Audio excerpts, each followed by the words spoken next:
Relato 1. Antes de tudo, me chamo Miguel. Hoje, sou dono de um pequeno restaurante com minha esposa. Mas há muitos anos, no início da minha vida adulta, trabalhei como entregador de pizzas. Foram 5 anos fazendo entregas à noite, sempre na mesma unidade de uma franquia muito conhecida. Nosso expediente ia até às 23 horas, mas o último pedido só era aceito até 22h30. Lembro perfeitamente daquela noite. Eram 22h25 quando o telefone tocou. Uma cliente queria uma pizza, mas morava numa área afastada, quase na divisa da cidade com a região de mata.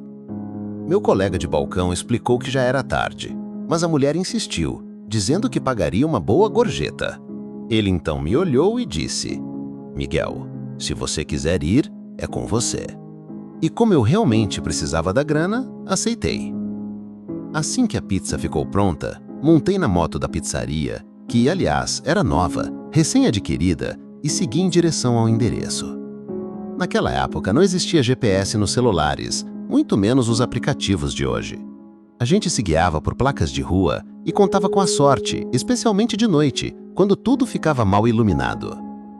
Depois de me perder várias vezes, virei numa ruazinha deserta, estreita, ladeada por um terreno baldio de um lado e fundos de casas do outro. Ia devagar, tentando achar alguma placa, quando senti a moto começar a engasgar. Achei estranho? Ela era nova, mas logo apagou de vez. Eu ainda tentava entender o que tinha acontecido, quando vi uma figura andando à minha frente. Um rapaz, vindo devagar, com um andar cambaleante. Estava contra a luz, não dava para ver seu rosto. Achei que fosse alguém bêbado, talvez um morador da região, mas à medida que se aproximava, percebi que ele tinha mais ou menos a minha idade. E os olhos estavam completamente vazios. Quando passou por mim, ele apenas disse: "Não suba nessa moto." E continuou andando, sumindo no matagal ao lado. Fiquei paralisado por alguns segundos. Será que ele era um drogado? Um doido? Peguei meu celular para ligar para o restaurante, mas antes mesmo de discar, ouvi alguém me chamar. "Ô, jovem." Era um senhor de idade empurrando um carrinho de cachorro-quente. Ele se aproximou e falou: "Sai logo daqui. Esse rapaz que você viu morreu nessa rua. Foi atropelado por um carro enquanto entregava pedido. Desde então, aparece para outros motoboys que passam por aqui. Primeiro a moto para, depois ele aparece." Fiquei em choque. Tentei responder, mas ele já tinha virado e continuado a empurrar o carrinho pela ruela. Poucos segundos depois, o celular tocou. Era o gerente me xingando, porque cliente estava reclamando da demora. Eu expliquei tudo o que estava acontecendo, mas ele não acreditou. Enquanto falava, tentei ligar a moto e, para minha surpresa, ela funcionou como se nada tivesse acontecido. Fui embora dali o mais rápido que pude. Cheguei à casa da cliente com quase 1 hora de atraso, esperando uma bronca, mas ela foi gentil. Disse que entendia e ainda me deu a gorjeta prometida. Comentei com ela sobre o que acabava de viver e seu semblante mudou. Ouviu tudo em silêncio, até que perguntou: como era o senhor do carrinho de cachorro-quente? Descrevi: baixo, cabelos brancos, rosto simpático. Ela arregalou os olhos e disse: "Esse era o seu Rafa. Todo mundo gostava dele, mas ele morreu faz 2 semanas." Naquele momento senti minhas pernas falharem. Mal consegui responder. A mulher, talvez percebendo meu estado, me agradeceu, me deu mais uma gorjeta e pediu para eu voltar com cuidado. A partir daquele dia, eu evitava qualquer entrega em áreas afastadas. Inventava desculpas, deixava os outros irem. Nunca mais fui o mesmo. E mesmo depois de tantos anos, juro por Deus, aquela noite ainda me persegue, como se tivesse acontecido ontem. Relato 2. Oi, meu nome é Esteban. Trabalhei em um restaurante japonês muito conhecido aqui de Curitiba, fazendo entregas de moto. A história que vou contar me assombra até hoje. Tínhamos uma cliente de cerca de 70 anos, bastante conhecida pelos entregadores. Sempre pedia comida e dava boas gorjetas, mas nunca sorria, nunca puxava assunto. Era educada, mas fria. Mesmo assim, ninguém reclamava por ir até a casa dela. Numa segunda-feira à noite, início de janeiro, estava frio e garoava levemente. Eram quase 21 horas. O movimento estava fraco. Eu, outro entregador e o atendente estávamos conversando quando o telefone tocou. Era a senhora do costume. Mas enquanto atendia, o atendente, chamado Luiz, começou a fazer uma expressão estranha. Silêncio na loja. A gente só observava. De repente, ele perguntou à cliente se havia mais alguém com ela. Depois perguntou se, por acaso, alguém teria atendido outro telefone na casa. A mulher disse que morava sozinha e só tinha aquela linha. Ele anotou o pedido e desligou. Quando perguntamos o que tinha acontecido, ele disse tremendo. Enquanto ela falava, ouvi uma voz masculina no fundo, muito grave, quase ininteligível. A voz repetia: "Chegou a hora, é inevitável, chegou a hora." A mulher agiu com total naturalidade. Luiz ainda tentou explicar para ela o que estava ouvindo, mas ela apenas disse que estava sozinha. Ficamos assustados. Ninguém queria levar o pedido, mesmo com a gorjeta garantida. Fizemos pedra, papel e tesoura e eu perdi. Peguei a moto e fui, com o coração acelerado. As ruas estavam vazias, frias e molhadas. Ao chegar, percebi algo estranho. A casa estava completamente às escuras. Nem a luz da varanda, que sempre ficava acesa, estava ligada. Toquei a campainha. Nada. Mais uma vez. Nada. Estava quase indo embora quando percebi que a porta não estava trancada, só encostada. Contra todo o bom senso, empurrei.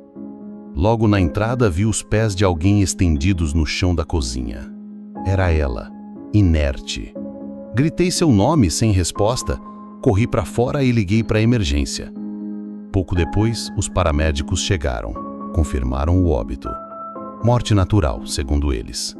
Enquanto eu ainda tentava assimilar tudo, ouvi duas vizinhas comentando que aquilo já era esperado, porque aquela mulher mexia com coisas pesadas, com forças que não devia. Diziam que ela era envolvida com rituais, magia, santeria. Antes de sair, me lembrei de algo. Na entrada da casa havia uma estátua de uma figura encapuzada, a morte. Estava ali, me encarando quando entrei. Nunca vou esquecer aquele dia. E mais ainda, nunca vou esquecer da voz que avisou no telefone. Chegou a hora. Relato 3. Olá, não vou dizer meu nome verdadeiro aqui por motivos óbvios, mas posso afirmar que tudo o que vou contar é real. Eu trabalhava como entregador em uma lanchonete de hambúrgueres muito conhecida em São Paulo, numa região que faz divisa com uma zona rural. Era comum alguns pedidos virem de chácaras ou sítios próximos, distantes, mas ainda dentro da área de entrega. Sempre que havia taxa extra, os clientes pagavam sem reclamar. A marca era muito popular por lá. Certa noite, chegou um pedido de uma propriedade rural a cerca de 30 minutos da loja. Era uma área mais afastada, entre plantações e pastos. Quem foi designado para essa entrega foi um colega novo, de 20 anos. Estava tentando juntar dinheiro, aprendendo o trabalho. Ele era esforçado e eu costumava ajudar com dicas e rotas. Ele saiu com o pedido em uma das motos da empresa, tudo normal. Eu também saí logo depois para fazer 2 entregas e só voltei depois de quase 40 minutos. Quando entrei no restaurante, percebi uma tensão no ar. Alguns funcionários estavam reunidos atrás do balcão, discutindo com o gerente. Me aproximei e ouvi um deles dizer: "Já chamamos a polícia, ele ligou desesperado." Fiquei confuso. Perguntei do que se tratava e descobri que o entregador mais novo havia feito uma ligação estranha minutos antes. Disse que estava próximo do sítio de destino, mas que algo estranho estava acontecendo no céu. Segundo ele, as nuvens começaram a girar e a emitir luzes. Animais nos pastos próximos, vacas, cães, cavalos, começaram a correr em disparada, numa única direção. O entregador estava com medo. Disse que queria voltar, e aí a ligação caiu. Tentaram ligar de volta, mas caía direto na caixa postal.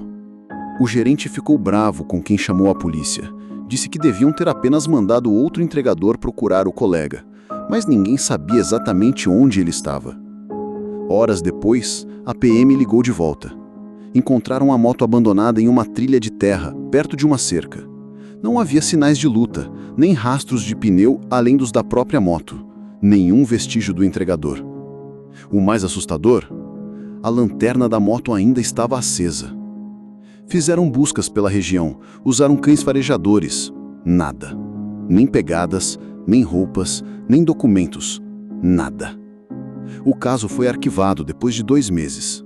Não houve pressão da mídia, nem da família, que morava muito longe. O gerente da loja proibiu que falássemos disso. Mas entre nós, funcionários, o assunto nunca morreu. Eu lembro até hoje da expressão do garoto na última vez que eu vi. Ele parecia animado com um novo emprego. Mas naquela noite, ele simplesmente desapareceu. Relato 4.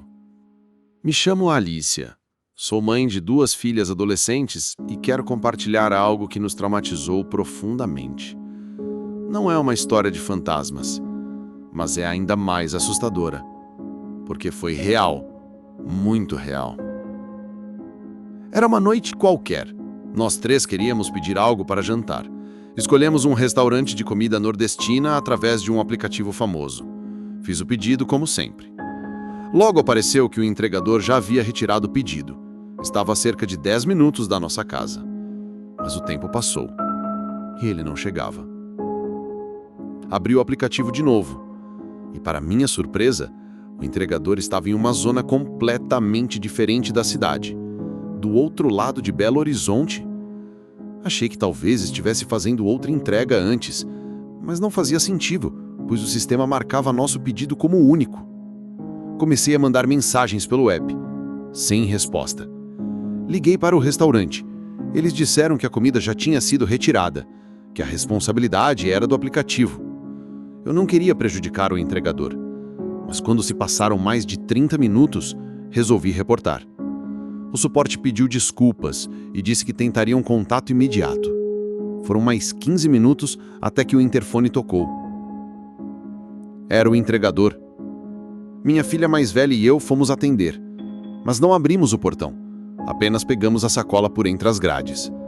Ele era um homem de cerca de 30 anos, com um olhar pesado, ofegante. Parecia suado, tenso e irritado. Não disse uma palavra sequer.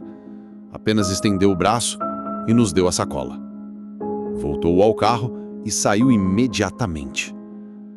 Entramos estranhando a atitude dele, até que minha filha falou: "Mãe, que mancha é essa?" Na lateral da sacola plástica havia uma mancha vermelha, seca. Quando viramos para ver melhor, percebemos, parecia sangue. Soltei a sacola na hora. Minhas pernas travaram. Chamamos minha outra filha. Abrimos os recipientes. A comida estava inteira, fechada. Mas o plástico estava manchado e o cheiro diferente. Joguei tudo no lixo. Entrei em contato novamente com o suporte do app e relatei o ocorrido. Fui atendida por outra pessoa, que pediu desculpas e prometeu investigar o entregador. Disseram que iriam aplicar uma punição e reembolsaram parte do valor. Achamos que aquilo seria o fim da história. Mas no dia seguinte, minha filha viu uma reportagem na internet. Era ele, o mesmo entregador, preso. Havia sido detido por estar dirigindo embriagado. Durante a abordagem, os policiais perceberam manchas de sangue no carro. Pediram para ele abrir o porta-malas. Lá dentro, encontraram o corpo da sua ex-companheira. Sim, depois de cometer o crime naquela noite, ele saiu para fazer entregas, inclusive a nossa. Entrei em contato com a polícia e entreguei a sacola ainda manchada que havia deixado no lixo. Dei meu depoimento e fui informada que ele passou por várias casas naquela noite com o corpo da vítima no carro. Minhas filhas ficaram em choque. A mais nova não quis mais pedir comida por aplicativo. E eu, até hoje, cada vez que abro o portão, lembro daquele olhar vazio de quem havia tirado uma vida e entregado comida logo depois.